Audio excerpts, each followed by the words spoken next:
quarter. It's playoff time in Texas as girls are finishing up the second round of playoffs and boys are doing play-in games tonight. Everyone will be in full swing for playoffs next week, though. And we brought on the Glen Smith, the originator of the Thanksgiving Hoops Fest, who knows everything about the high school basketball scene across the country and especially here in DFW Metroplex to talk more about what we might be seeing in playoffs. How excited are you for this postseason? I mean, girls are already underway and boys are starting here soon. I'm extremely excited. There's a couple favorites, but then there are also a couple underdogs and a couple sleeper teams that can really do a lot of damage. What are some of those sleeper teams, and how surprised were you when you saw those teams really make a name for themselves this season as the season progressed? I think one team that really caught people by surprise, because a lot of us thought that they would be where they are now next year, is Richardson High School. They have two of the best sophomores in the country in the same backcourt, and it kind of reminds me a lot of the Bracy Wright, Darren Williams team that was at the Colony when they were young. They have a kid named Rylan Griffin and Kason Wallace. Those guys are very exciting. They actually upset number one ranked Duncanville last week at home to give Duncanville their first loss against a team in the state of Texas. I mean, that game, both of those games that they played against Duncanville were just epic, both overtimes. When you were watching these teams at the Hoops Fest or at your tournament that you have, how much has the kind of the field changed now from the beginning of the season? Because I consider that the beginning of basketball season to now. I think a lot of the teams have grown into their identity. I think at the beginning of the year, some of the teams that are a little bit younger are still trying to find themselves as far as what roles certain players are going to play. But I think now everybody has embraced those roles and they're starting to peak as far as playing their best basketball as a team. And this is the perfect time to peak since they are going into the playoffs. You mentioned the two players from Richardson, but were there any other players as the season progressed that you saw that you were just really you were kind of surprised, and you saw and you were just like, dang, that's a baller. CJ Nolan at Waxahachie jumps off the page automatically for me. I knew that he was going to be good, but I didn't know that he was going to be this good. Another kid is the Tyson kid over at John Paul.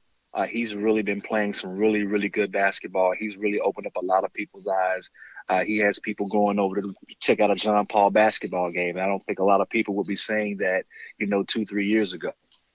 Do you think there's a dark horse team or a team that we're not used to seeing make it deep in the playoffs or possibly to San Antonio?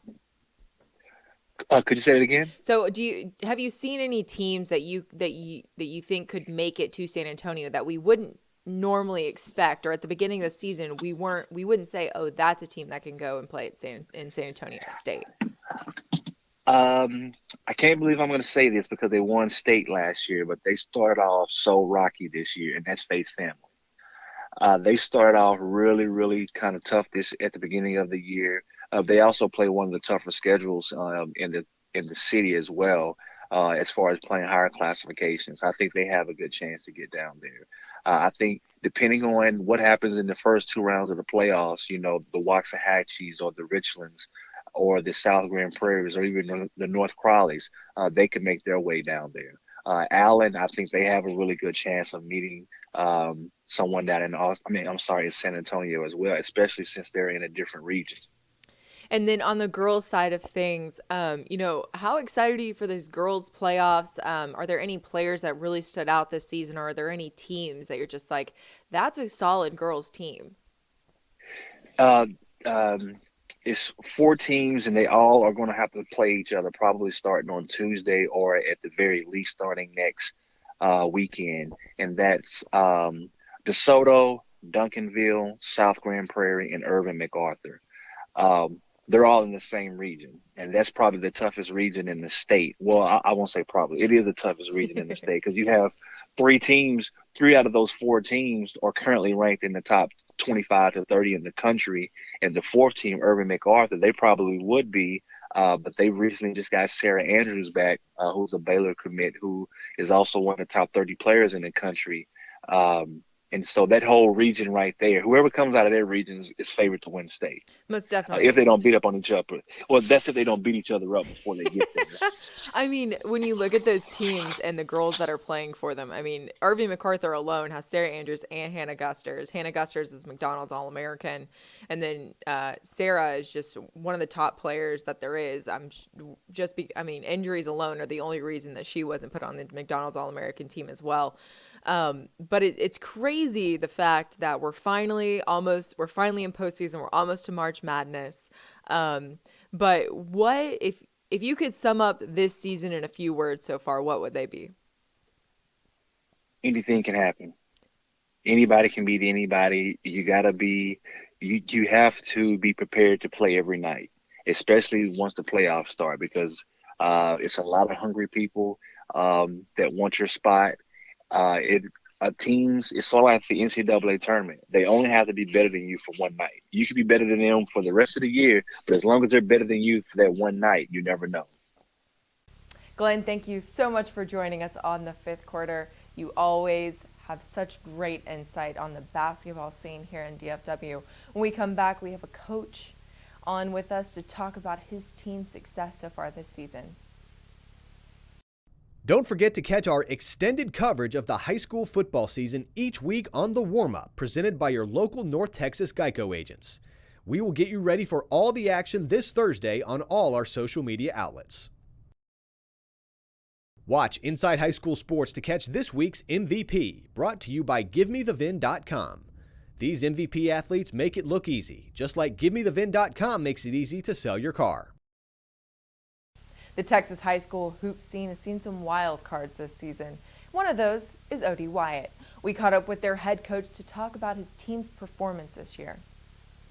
A little bit about your season this year. You guys are ranked 5th in the state. You guys have been knocking off everybody here in Fort Worth. What can you say about what is kind of like your calling card this year as far as getting things going? I think that we can play any style of basketball. You know, before it was a lot of pressing and getting out and running fast, but this year I think we one of the top defensive teams in 5A, and I think we showed that tonight. You know, defense travels.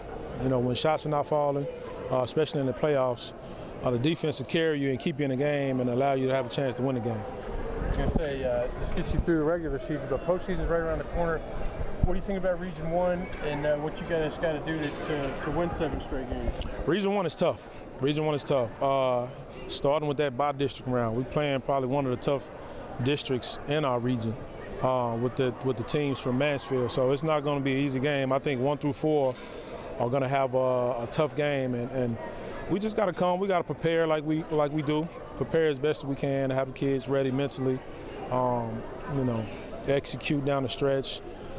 Don't get too high, don't get too low, and just try to stay even keeled and try to rest on what we've done and what we've accomplished over the year. Try to get back to we play the tough schedule in preseason and pre-district, and try to reach back and pull from some of that as well as the district, and hopefully we can put it together and make a run. I was going to say, how easy is that for you to do? You haven't been super tested in district play except for Arlington Heights games.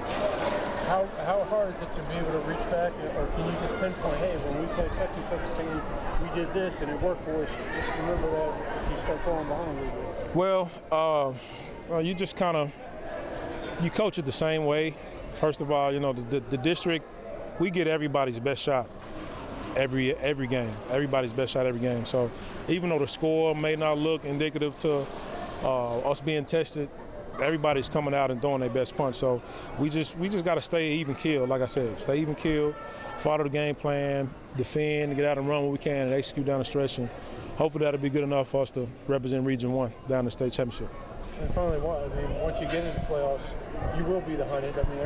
People don't like looking at rankings, but yeah, they will look at the rankings since you're probably one of the highest ranked teams in Region 1, so you'll be the hunted. It's not something Wyatt is used to all the time, right? You will be this time. You think you guys can put that ranking aside and handle your business? Man, it's funny you say that. I was just having a conversation with the kids and the coaches maybe a week or two ago. It don't even feel like we've been in the top 10 all year. I mean, we started out in the preseason top 10, and we hadn't fell out of it all season. So it's something that we've been used to the whole season, and we know, we played good teams that was supposedly ranked higher than us. We played teams that aren't ranked, and it's about coming in and night out and playing up to our potential. And I feel like if we can play up to our potential, we have a great chance of making a run. Thanks, Coach, and good luck to OD Wyatt in playoffs. When we return, we have the man with the plan, producer of Wingstop Inside High School Sports, Ward Fasold, on to talk about the show. The Inside Story is driven by your North Texas Honda dealers. Right now, they can help you get great deals on award-winning Hondas. It's their job to be helpful, so stop by your local helpful Honda dealer today. And we are back with the fifth quarter. 3, 2, 1. And we're back with the fifth quarter. Everything that we do here at Inside High School Sports leads up to Wingstop Inside High School Sports that airs at 6:30 p.m. Saturday on NBC5. And we have producer Ward Fasold to talk about playoffs and what you'll be seeing on the show. Wizzy, what's happening? We are almost to March Madness, but we are in playoffs for girls and boys. High school basketball. Boys starts next week. Yes. So which possible matchups are you most excited to be seeing? Yeah, looks like we're gonna have a little February madness, at least a week of it. How about that? I like it. And then we got that extra day in February, so maybe we'll get some games in too. But I tell you what, the first round matchup, and I think Lynn may have touched on it a little bit, is Duncanville against South Grand Prairie. There was a time period during the year where South Grand Prairie is looking to be the second seed out of 7-6A, and they came up with some tough losses, and they dropped all the way down to 4, and now they have to play Duncanville. So, and I'm not saying Duncanville, that's a give-me win right there. I think that's going to be a tough game right there, and that's good for Duncanville. If they're going to go back and repeat, they're going to have to go through some tough competition, and that's going to be tough competition right off the bat when they play South Grand Prairie. Now, there's a second-round matchup that I'm really hoping transpires. Denton Geyer against Richardson, and that would be a fabulous game because you got Jacoby Coles and Tyler McGee from the outside, and then you got the 2 sophomores from Richardson. Man, that looks like a game that they'd probably play at Capel if it happened, and Capel's gym is just made for that kind of setting, for a monster game like that. I would love for that thing to transpire. As Glenn had said, Region 1 is going to be a bear, so those kind of matchups are what I'm looking for. Most definitely. I mean, from the looks of it, looking at some of the lineups and some of the schedules, it's going to be just a really good boys stretch of playoff games up here in DFW, if not only in DFW but in the entire state. One thing that we don't get to talk about very much, but we do cover here on Inside High School Sports, is TAPS basketball. And playoffs has started for TAPS and will be soon going down to Waco for the TAPS championship. What does that TAPS bracket look like? Well, first of all, the good thing about the TAPS championship is they play those games in West, so that gives me a chance to get my friend Ashley some kolaches on the way back. Always trying to win her heart through kolaches. I did forget. Well, I remember, but I ate them all up on the way back. Wow. So ruined everything. You're just telling secrets on yourself right now. You told me you forgot. I know. I figured you wouldn't kill me since we're on the air and you wouldn't come at me. So I'm going to throw it all out there. I ate them on the way home. Wow. This year, the team to watch is John Paul II. We haven't covered a ton of those games because it just hasn't worked out, but we have covered 2. And they score at will, and that's going to be a tough team to slow down. And they have a guard named Jalen Tyson. He's just a junior, and he's averaging 23 points a game. He's got multiple Division I offers. He'll be back next year for John Paul, but he's going to want to win it this year along with the rest of the team. That is definitely the favorite in TAPS, and I look to see them playing down in West this year. Well, Wizzy, the time has come. What's coming up this week on Wingstop Inside High School Sports? This week we got a lot of district championship games. We got a triple overtime thriller in Red Oak it was a double overtime, Red Oak against Midlothian. That was a great game. We got a playing game. It's always good to get the playing games in there. The winner makes the playoffs. The loser packs up their shoes for the year. and we're going to have a lot of girls playoff games and catch you up on where they're going to play next round as they get closer and closer to San Antonio. They only get, after tonight's games, they only have 3 more until they head down to San Antonio, which is going to be awesome. And we got a story. Our inside story this week is on Lauren Cox. She went from the best player in the nation from high school to now one of the best players in college, but she hasn't done it without a little heartache herself. She's dealing with diabetes every day, and she had that horrendous knee injury last year in the women's final. But she's got a lot of siblings that are still coming up through Flower Mound basketball, and we just revisit her. She was a 2-time bobblehead winner as well. And our flashback goes back to Cedar Hills' Daniel Horton, one of the most electrifying scorers we've had in the Metroplex. We talk a little about his career. So we got an action-packed show. We got Paul Jones. We got Paul Jones behind the mic Saturday as Pat is in spring training with the Rangers. So we got a packed show. Y'all tune in 6:30, Channel 5 tomorrow. Once again, Wingstop Inside High School Sports is on Saturday at 6:30 p.m. on NBC5, this week hosted by Paul Jones. But until then, I'm Asha Billington, and thank you so much for watching the Fifth Quarter.